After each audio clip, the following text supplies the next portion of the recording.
ये क्या माँ, तुमने तो कहा था कि आज तुम मेरे लिए समोसे बनाओगी, लेकिन ये तो दलिया है। कहा तो था पर बेटा आज नहीं बना पाई। बस थोड़े दिन ठहर जा, जैसे ही काम से एक दिन की भी छुट्टी मिलेगी मैं तेरे लिए बना दूंगी समोसे। ओफो माँ, ये क्या बात हुई? आज मेरा जन्मदिन है। मैंने सोचा था कि आज मजे से तुम्हारे हाथों के बने समोसे खाऊंगा, लेकिन मेरी तो किस्मत ही खराब है। अपने जन्मदिन पर भी मैं अपने मन की चीज नहीं खा सकता। ओहो, कितना गुस्सा करता है तू। अच्छा ठीक है, रुक अभी यहीं पर। अपने बेटे गोलू से इतना कहकर सुशीला अंदर कमरे में गई और फौरन ही एक 10 रुपए का नोट लेकर बाहर आ गई। उसने वो 10 रुपए का नोट गोलू को देते हुए कहा, ले ये 10 रुपए ले जा और लालू चाचा की दुकान पर जाकर खा ले समोसे। नहीं माँ, मुझे तुम्हारे हाथों से बने समोसे खाने थे। लालू चाचा को समोसे बनाना आता ही कहाँ है? ना तो उनके आलू में वो स्वाद है और न ही तुम्हारे समोसे जैसा करारापन होता है उनमें। तुम रहने ही दो, जब टाइम मिले तब बना देना मेरे लिए। और इतना कहकर गोलू घर से निकल गया।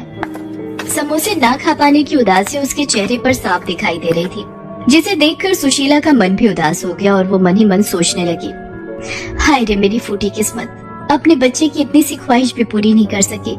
अब नहीं, मैं गोलू को उसके जन्मदिन पर ऐसे उदास नहीं रहने दूंगी। मैं बनाऊंगी उसके लिए उसके मनपसंद समोसे। लेकिन काम पर भी तो जाना है। तो क्या हुआ, रोज तो टाइम से ही जाती हूँ, एक दिन थोड़ा देर से चली जाऊंगी तो कौन सा आसमान टूट पड़ेगा।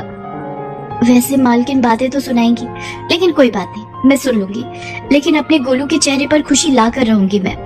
ऐसा सोचकर सुशीला फौरन समोसे बनाने में जुट गई। पहले वो बाजार जाकर समोसे बनाने का सामान लाई और फिर उसने फटाफट गर्मा गर्म समोसे बनाकर तैयार कर दिए। कुछ ही देर में गोलू घर वापस आ गया और अपनी माँ सुशीला से बोला, अरे माँ, तुम काम पर नहीं गई अब तक? और ये खुशबू, ये तो माँ तुमने समोसे बना दिए क्या?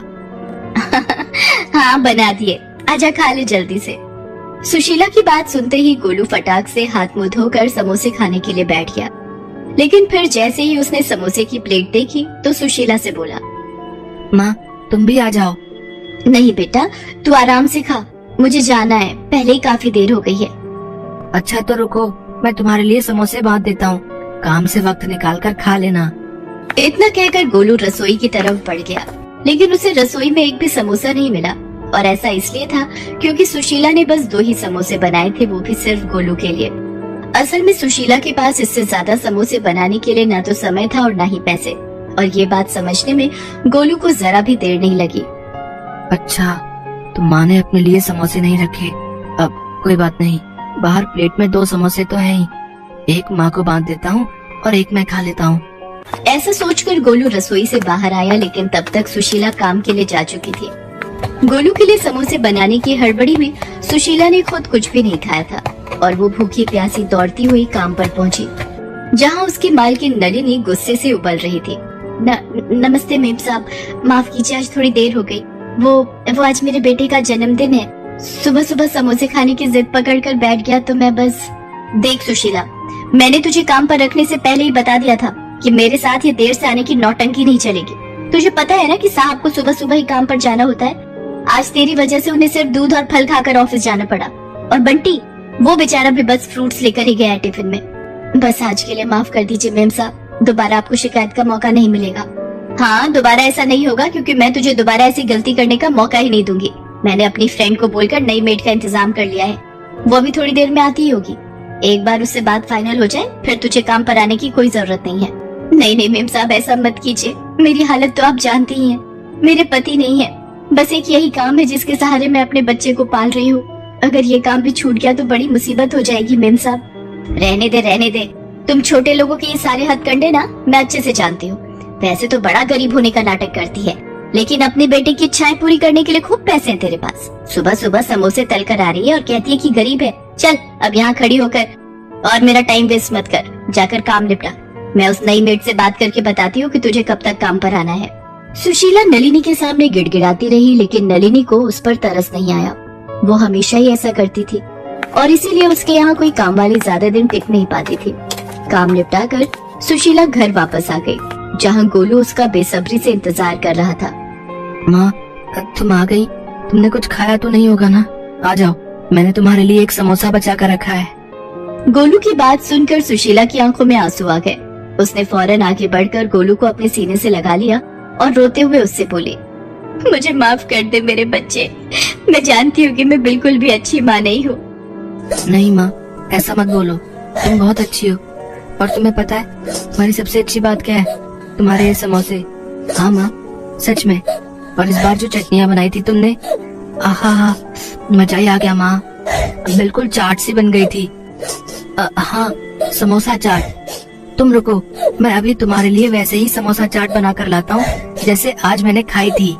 इतना कहकर गोलू सीधा रसोई में गया और फिर उसने बचे हुए एक समोसे को एक प्लेट में तोड़कर उस पर तीखी और मीठी चटनी डाल दी। फिर उस पर थोड़े से चने भी डाल दिए और फिर उसे लेकर सुशीला के पास गया। लो माँ, खाकर देखो इसे। अरे ये क्या हाल कर दिया तूने समोसे का? और ये चने कहाँ से लाया? पड़ोस वाली शांति चाची दे गई थी। उनके पास हमारी एक कटोरी थी ना, उसी में ये चने रखकर लाई थी। माँ, अब तुम ये सब बातें छोड़ो और ये समोसा चाट खाकर देखो। सुशीला गोलू की तरफ देखकर मुस्कुराई और फिर उसने समोसा चाट में से एक चम्मच चाट लेकर चखी और फिर गोलू से बोली, अरे वाह गोलू, तूने तो सचमुच में ही कमाल कर दिया। ये तो बहुत बढ़िया है, ले तू भी खा। सुशीला गोलू को खुश देखकर बहुत खुश थी। नलिनी के घर जो कुछ भी हुआ था वो उस बारे में भूल ही गई थी। लेकिन फिर माँ, इस बार जब तुम्हें काम के पैसे मिलेंगे तब ढेर सारे समोसे और ऐसे ही ढेर सारी चटनी बनाना और चने भी बना लेना। फिर मैं अपने सारे दोस्तों को ऐसी ही समोसा चाट खुद बनाकर खिलाऊंगा। गोलू की बात सुनकर सुशीला जैसे होश में आ गई और उसकी आंखों से आंसू बहने लगे। अरे माँ, तुम रो क्यों रही हो? क्या हुआ?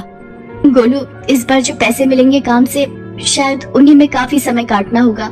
आज काम पर देर से पहुंची थी ना, तो मालकिन बहुत ज्यादा गुस्सा हो गई। शायद वो मुझे काम से निकालने वाली है। क्या? बस एक दिन देर हो गई तो इतना गुस्सा? कोई बात नहीं माँ, तुम चिंता मत करो। और वो खड़ूस आंटी तुम्हें काम से निकाले उससे पहले तुम ही उसके यहाँ से काम छोड़ दो। हैं? ये तो क्या बोल रहा है गोलू? जब तक कोई और जगह काम नहीं मिलता कम से कम तब तक तो। नहीं माँ, अब तुम्हें किसी के घर जाकर काम करने की जरूरत नहीं है।